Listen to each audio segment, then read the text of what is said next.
नेपाल भारत सीमामा सरकारले पर्खाल लगाउने हिम्मत गरोस्। म 1 करोड सहयोग गर्छु। पर्यटन व्यवसायी खत्री। पर्यटन व्यवसायी प्रेम के खत्रीले नेपाल सरकारले भारतसँगको सिमानामा पर्खाल लगाउन हिम्मत गर्नुपर्ने धारणा राखेका छन्। अमेरिकाले मेक्सिकोको सीमामा स्थायी रूपमा पर्खाल लगाउने सुरु गरे झैं नेपालले पनि भारतसँगको सीमामा स्थायी रूपमा पर्खाल बनाउनु पर्ने उनको सुझाव छ।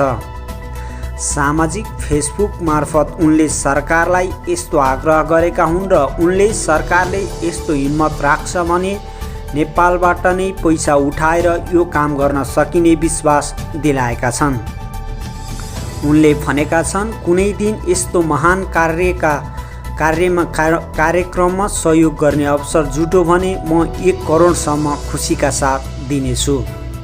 खत्रीले फेसबुकमा लेखेका छन्, अमेरिका र मेक्सिकोको सीमामा स्थायी पर्खाल लगाई सीमामा हुने आपराधिक क्रियाकलाप रोक्न तथा आफ्नो देशको सीमा सुरक्षा गर्ने उद्देश्यले आफ्नो देशको सरकारलाई सहयोग गर्न अमेरिकाका ब्रेन कोलफेगले फन्ड मी भन्ने वेबसाइटमा we the people build the wall भन्ने क्याप्सन मार्फत आजसम्म USD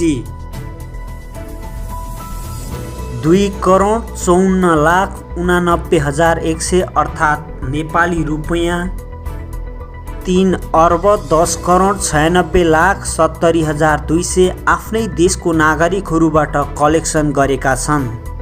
हाम्रो देशको सरकारले पनि यस्तो हिम्मत राख्छ भने हामी नेपालीबाट नै पैसा उठाएर यो काम गर्न सक्छौँ। कुनै दिन यस्तो महान कार्यक्रममा सहयोग गर्ने अवसर जुट्यो भने म 1 करोड खुसीका साथ दिन सक्छु। सलाम छ। तपाईहरूलाई के कस्तो लाग्छ आफ्नो प्रतिक्रिया दिनुहोस्। महामारीको मौका छोपी भारतले कब्जा गरो नेपाली भूभाग। लिपु लेकमा सडक बनाई उद्घाटन। भारतले नेपाली भूमि अतिक्रमण गर्दै तिब्बतमा रहेको कैलाश मानसरोवर यात्राका लागि नयाँ बाटो खोलेको छ। भारतीय रक्षा मन्त्री राजनाथ सिंहले शुक्रबार भिडियो कन्फरेन्स मार्फत धारचुला लिपुलेक लिङ्क रोड उद्घाटन गरेका हुन्। भारतको उत्तराखण्ड स्थित धारचुला क्षेत्रको पिथौरागढबाट नेपालको दार्चुलाको गुन्जी क्षेत्रबाट लिपुलेक पुग्ने सडक मार्ग भारतले खोलेको बताइएको छ। भारतीय रक्षा मन्त्रालयले विज्ञप्ति जारी गर्दै भनेको छ, उत्तराखण्डको बोर्डर रोड अर्गनाइजेसन BRO ले कैलाश मानसरोवर रुटलाई चीनको बोर्डरसम्म जोडेको छ। कोभिड-19 को महामारी सामना गर्दै BRO ले 17,060 फिट उचाइमा रहेको कैलाश मानसरोवरमा बाटो विस्तार गरेको हो।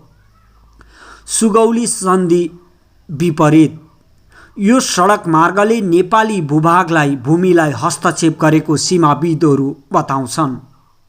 भूगोलविद प्रडा नरेन्द्र राज खनाल त्यो बाटो नेपाली भूमि हुँदै गएको बताएका छन्। सन् 1816 को सुगौली सन्धि अनुसार काली महाकाली नदी पूर्वका सम्पूर्ण भूभाग नेपालको हो। प्रडा खनाल लिम्पियाधुरा मुहान भएको नदी नै सीमा नदी भएकाले गुन्जी गम्ब्याङ कुटियाङ्दी लगायतका सम्पूर्ण भूभाग नेपालको हो। सर्वे अफ इन्डियाले नेपाली भूभाग समेत भारततर्फ पर्ने गरी नोभेम्बर 2019 यता 2वटा राजनीतिक नक्सा प्रकाशन गरेपछि नेपालमा त्यसको चर्को विरोध भयो। त्यसअघि भारतीय प्रधानमन्त्री नरेन्द्र मोदी र चिनिया राष्ट्रपति सी जिनपिङले लिपुलेकलाई व्यापारिक मार्गको रूपमा विकास गर्ने भनी समझदारी पत्रमा हस्ताक्षर गरेका थिए। त्यति बेला उनीहरूले नेपाललाई कुनै जानकारी दिएको थिएन। कालापानी क्षेत्र र नवलपरासीको सुस्तामा सीमा विवाद रहेको कुरा दुवै देशले स्वीकारेको छ, तर आफैले विवाद छ भनेर स्वीकारेको क्षेत्रमा एकलौटी रूपमा बाटो खोल्नु गलत भएको जानकारहरू बताउँछन्। नेपाल सरकारको दृष्टिकोण के हो? सर्वे अफ इन्डियाले निकालेको नक्साको जनस्तरमा व्यापक विरोध भएपछि नेपाल सरकारले कूटनीतिक नोट पठाएको थियो। तर भारतले अहिलेसम्म समस्या समाधान हुने गरी तत्परता देखाएको छैन। भारत चुप लागेर बसे पनि नेपालले आफ्नो दृष्टिकोण स्पष्ट पार्नुपर्ने जानकारहरू बताउँछन्। पूर्व सचिव द्वारिकानाथ ढुङ्गेलका अनुसार यो महाकाली नदीको मुहानसँग जोडिएको मुद्दा हो।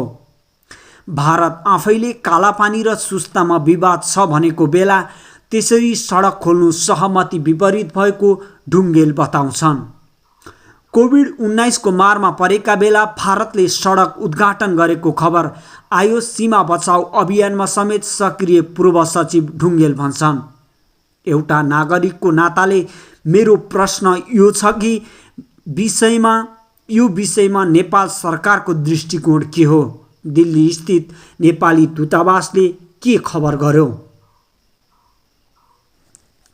यसको हल्लासँगै लिपुलेकमा भारतले सडक निर्माण गरेपछि ओली सरकार उत्रिएको छ एक्सनमा। वैशाख 26 भारतले एकतर्फी रूपमा नेपालको भूगोलमा रहेको लिपुलेक कालापानीबाट चीनको स्वशासित क्षेत्र तिब्बतको मानसरोवर जोड्ने सडक ट्र्याकको उद्घाटन गरेको समाचारले दुई मित्र राष्ट्रबीच थाँतिरहेको लिपुलेक कालापानी विवादलाई नयाँ चरणमा प्रवेश गराएको छ। भारतका संघीय रक्षा मन्त्री राजनाथ सिंहले आज ट्विट गर्दै अब भारतीय तीर्थयात्रीलाई मानसरोवरको यात्रा गर्न सहज हुने भन्दै प्रसन्नता व्यक्त गर्नुभएको थियो।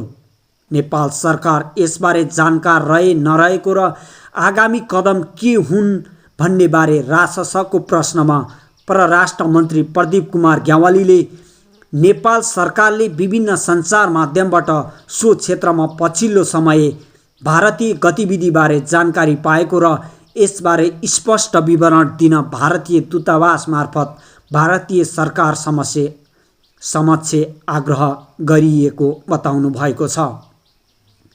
मन्त्री ग्यावालीले भन्नुभयो, लिपुलेक कालापानी बारे सरकार सजग छ।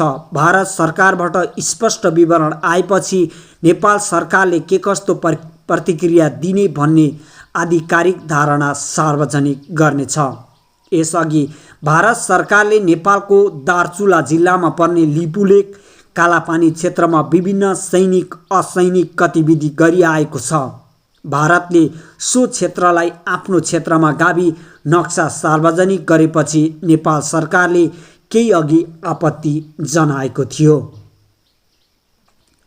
यो विवादसँगै पूर्व राजा ज्ञानेन्द्रले पनि आफ्नो प्रतिक्रिया राखेका छन्। आफ्नो मुलुकको सीमा क्षेत्र सुरक्षित राख्नु सरकारको पहिलो दायित्व। पूर्व राजा ज्ञानेन्द्र शाहले आफ्नो मुलुकको सीमा क्षेत्र सुरक्षित राख्नु सरकारको पहिलो दायित्व भएको बताएका छन्। लिपुलेकको विषयलाई लिएर ट्विट गर्दै उनले सो बताएका हुन्।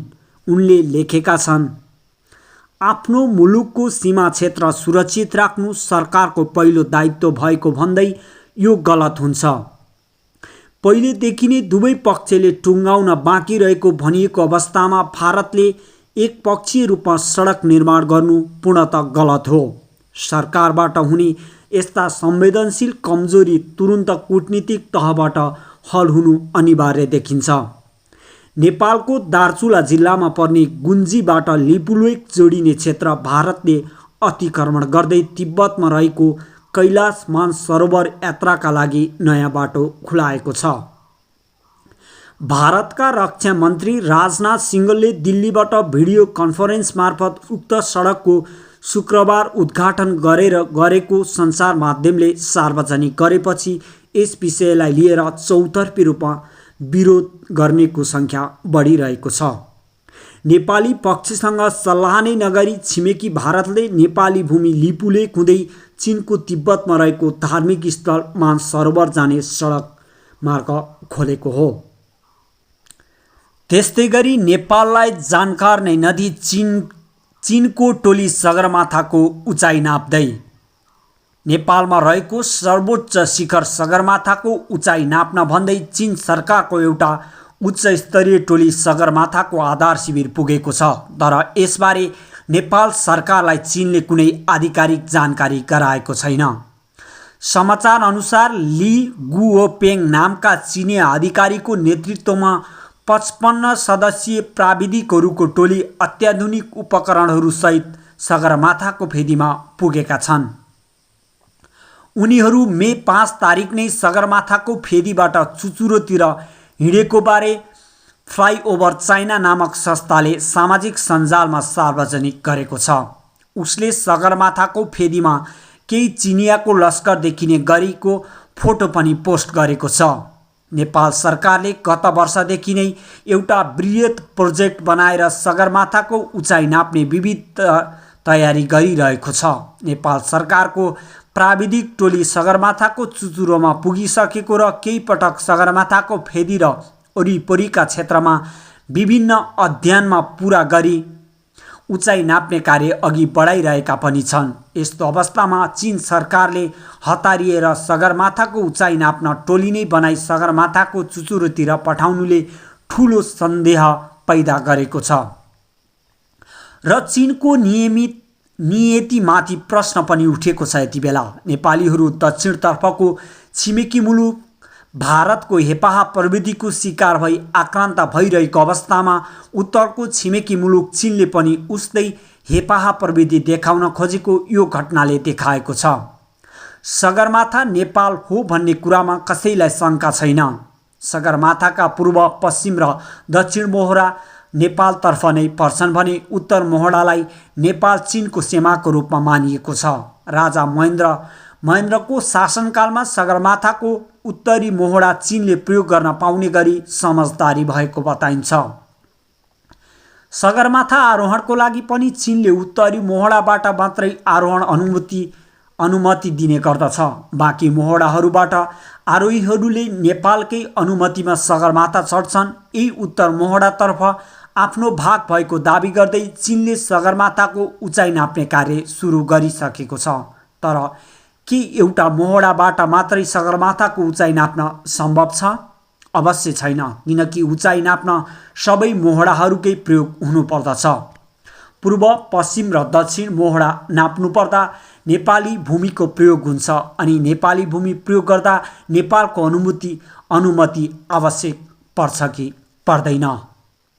यही मे महिनाको 3 तारिक चिनिया सरकारको आधिकारिक समाचार एजेन्सी सिन्ह्वाले प्रकाशित गरेको समाचार अनुसार परम्परागत र आधुनिक दुवै विधि र प्रविधि प्रयोग गरी चीनले सगरमाथाको उचाइ नाप्ने प्रयास गरेको छ। यसका लागि 6 वटा बिन्दु तयार गरेको र ती बिन्दुबाट ट्रिगोनोमेट्री प्रयोग गरी नाप गर्ने तथा GMSS satellite survey, snow depth radar र स्याटेलाइट रिमोट सेन्सिङ प्रविधिबाट नाप गरी सगरमाथाको उचाइ नापिने जानकारी पनि सिन्ह्वाको समाचारले जनाएको छ। सो समाचार अनुसार यसअघि पनि केही पटक चीनले सगरमाथाको नाप गरिसकेको छ र 1975 सालमा गरेको सर्वेमा सगरमाथाको उचाइ 8884.13 मिटर र सन् 2005 मा गरेको सर्वेमा 8844.43 मिटर उचाइ पत्ता लागेको उल्लेख छ। चीनिया राष्ट्रपति सी जिनपिङको नेपाल भ्रमणका बेला जारी संयुक्त वक्तव्यमा नेपाल र चीनले सगरमाथाको उचाइ संयुक्त रूपमा घोषणा गर्ने कुरा उल्लेख गरिएको थियो। यसको अर्थ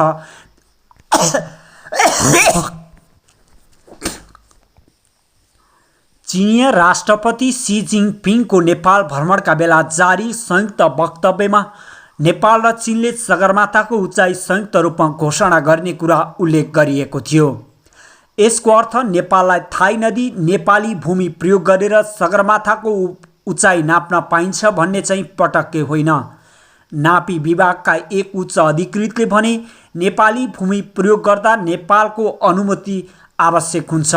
सगरमाथाको उचाइ नाप्न आफूले पाउनुपर्ने भन्दै दक्षिणी छिमेकी मुलुक भारतले विगत वर्षहरूमा नेपाललाई तीव्र दबाव दिएको थियो।